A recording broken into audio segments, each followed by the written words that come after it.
Hello everybody, welcome back to the James Lawrence Allcott channel. We haven't had one for a while, have we? My problem with Erling Haaland, and in particular my problem with Erling Haaland to Man City. Look, it looks like it's done, it's dusted, it's going to be announced this week. Fabrizio Romano has given him the here we go of approval, I think we like to call it, certainly on this channel. And it's huge. It's huge news. I was looking at this picture going, is this real? Is this real? Is this real? I mean, I still don't know if it's real. I mean, I just saw another picture from someone else with Tillemans on it. I mean, what people do in Photoshop these days is absolutely astounding. But that's not important right now. What's important is the fact that Erling Haaland looks like he's on his way to Man City. This is what Fabrizio had to say. And what I want to dive into in this is I want to talk about the Manchester City fans' point of view, and then I want to talk about the wider footballing view, and then I want to talk about this question. Are we allowed to complain about this? That's the big question that I want answered, if it's okay. If you're new to the channel and by the end of the video you enjoy it, then hit the subscribe button, hit the like button as well. So, this is what Fabrizio Romano has said, that gorgeous man. Erling Haaland to Manchester City, here we go. Haaland, and it's amazing how here we go has just become such a big thing in the world of football. Amazing. One day I hope something's happening here, could be just as big. Who knows? Probably not. Haaland has passed his medical tests as new Man City player today. He's back in Dortmund. It will be official this week.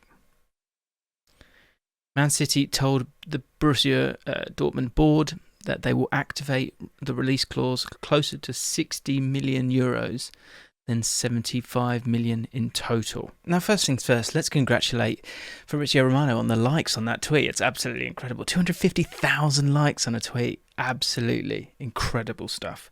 Second of all, let's talk about this from the Man City point of view. Man City fans, get in the comments. And by the way, I've got a video with Boovy coming out tomorrow talking about the title race. So you've got that to enjoy as well. So from the Man City point of view, this is perfect. Honestly, I don't think it doesn't get better than this. There's no way it gets better than this, because if you break it down, what's been put kind of towards Man City obviously from the start is a lack of narrative, a lack of pedigree, throwing money at things, right?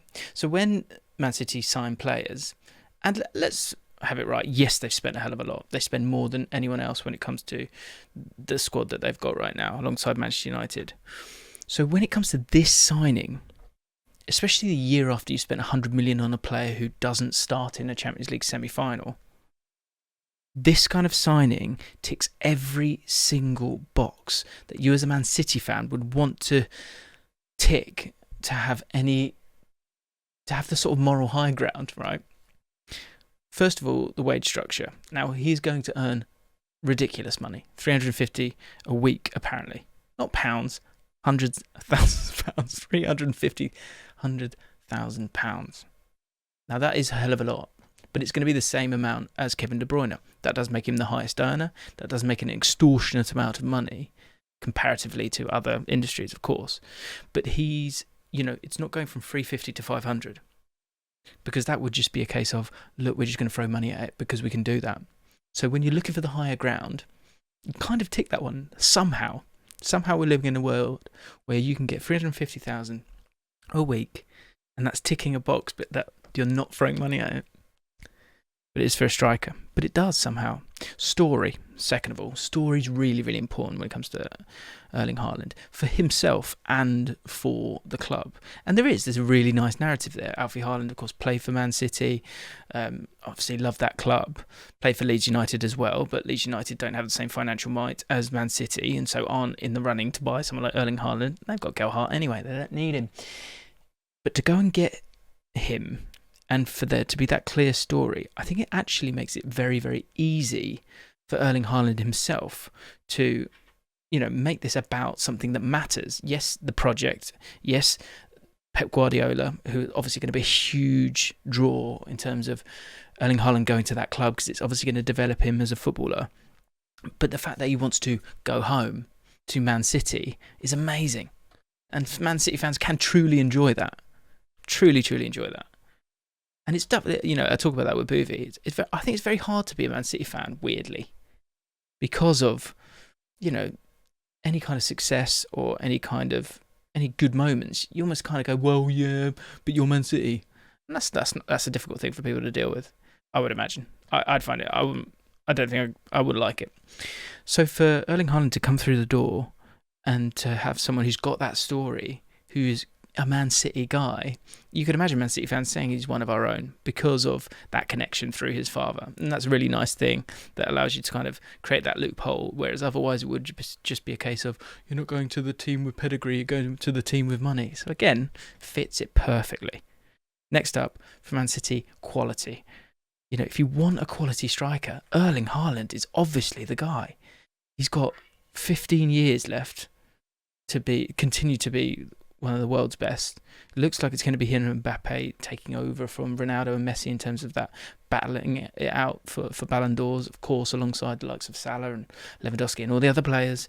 But Erling Haaland is such a huge brand. He's such an enigma, and he's an incredible player. And obviously the big talking point over the last year has been, do you go for Erling Haaland or do you go for Harry Kane? Again, when you look at it, in terms of quality, age, he's passed his fitness test. There were a few rumours talking about different injuries, but they were all normal injuries that you generally get as a footballer. And when we look at the stats, look, Harry Kane's been phenomenal this year. And yes, there is that Bundesliga tax. It does take time to acclimatise sometimes to the Premier League. But in terms of physicality, I don't think we've got to worry about Erling Haaland, which is often the case. I know Timo Werner struggled with that. The numbers are just really, really special, to be honest. 23 matches played, 20 90s, 21 goals in 20 90s, same amount of assists. I'm not saying he's got the same vision as Harry Kane, but that's not what you're going to need. You're going to have different options, and it's going to give Pep Guardiola massively different options over a goal per 90 minutes.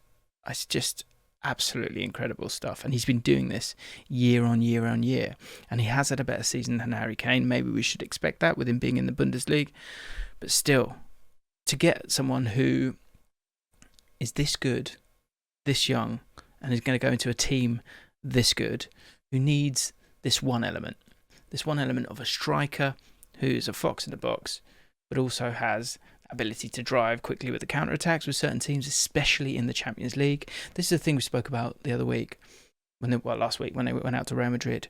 They don't have the find-a-way way of winning games.